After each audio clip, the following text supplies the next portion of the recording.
Om Namo Bhagavate Vasudevaya. Om Namo Bhagavate Vasudevaya. Om, I bow to the Lord Vasudeva. Joy to you, friends. Today I'm going to read you two slokas from the second chapter of the Bhagavad Gita, 57 and 58. He who, under all circumstances, is without attachment, and is neither elated by goodness nor depressed by evil, is a man of established wisdom. When the yogi, like a tortoise withdrawing its head and limbs into its shell, is able to withdraw his energy from the objects of sense perception, he becomes established in wisdom. Now, this world is a mixture of good and evil. As Babaji said to Sri Yukteswar at the Kumbh Mela in Yogananda's autobiography of a yogi, he said, this world is a mixture of sand and sugar. Be like the wise ant and take the sugar but leave the sand. So it is that in everything there is good and evil. And many people think that they are on the side of God if they hate evil and are very firm in their judgments. Leave judgment to God. When you see somebody who's bad, don't be with him. This is a very important thing that I haven't talked about very much. To choose your company wisely. To love everybody, yes, but at the same time mix with those who have the qualities you want to achieve. To love everybody doesn't mean to express love to everybody, and that's the point that I wanted to make. Because some people won't understand and they'll just take advantage of you. Let it be an inward thing. It's difficult when you really feel love pouring from your heart. It's hard not to show it toward everybody, but you must understand their state of consciousness and respect that state. Respect them for who they are. But when you're not touched by good or evil, let them be what they will be, but you are completely secure in yourself. It's a very good thing to do to help to protect you from wrong vibrations. Several things. One is, before you go to bed at night, join your hands in front and behind your back, making sort of weaving, as it were, a circle of light around your body.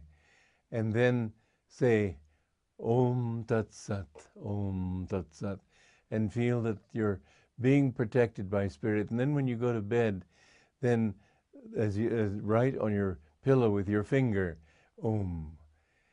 Do that 3 times so that you feel that you're sleeping in God.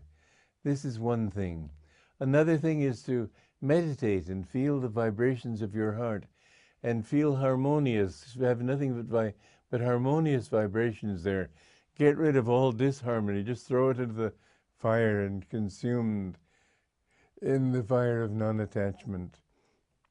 And emanate good vibrations outward. And then wherever you go, feel that you are surrounded by those vibrations, that you are emanating those vibrations in all directions.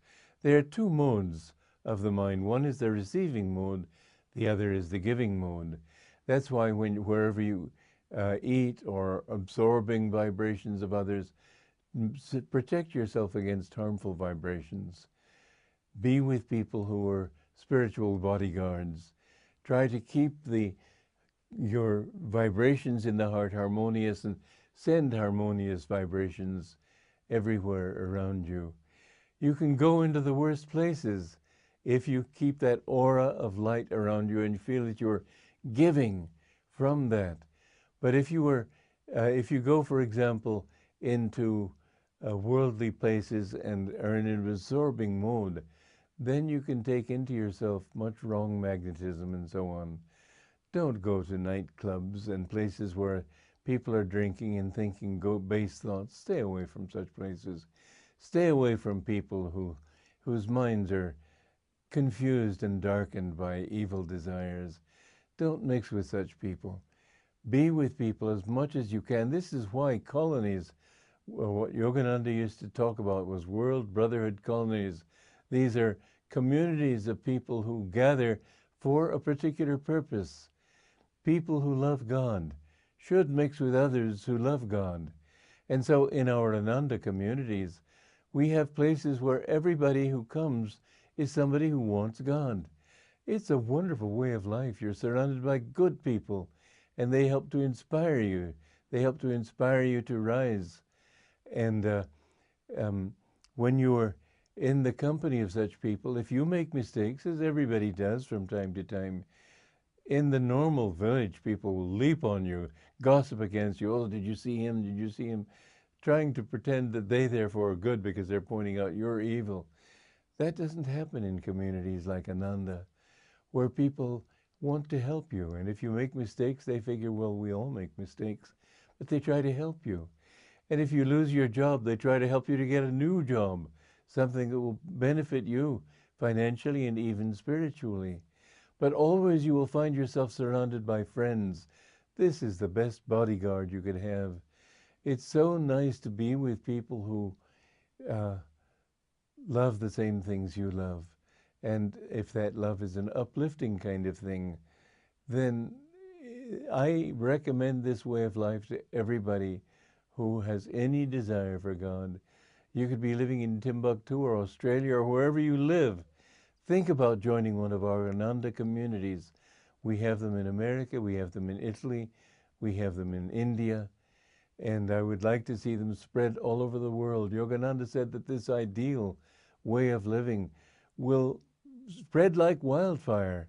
When the depression really hits people and they find they have nothing else, when you can go out and grow your own food, buy a little land, live with others of like mind, you will find that this is such a wonderful way to be surrounded by people who are idealistic, to be surrounded by those who love God. I am so grateful for these communities. I'm the founder, yes, but I'm very grateful that God gave me the inspiration, the power, and whatever it was that made these communities possible. And so it is that we must learn to be even-minded all the time, not to hate evil. You will draw to yourself what you hate.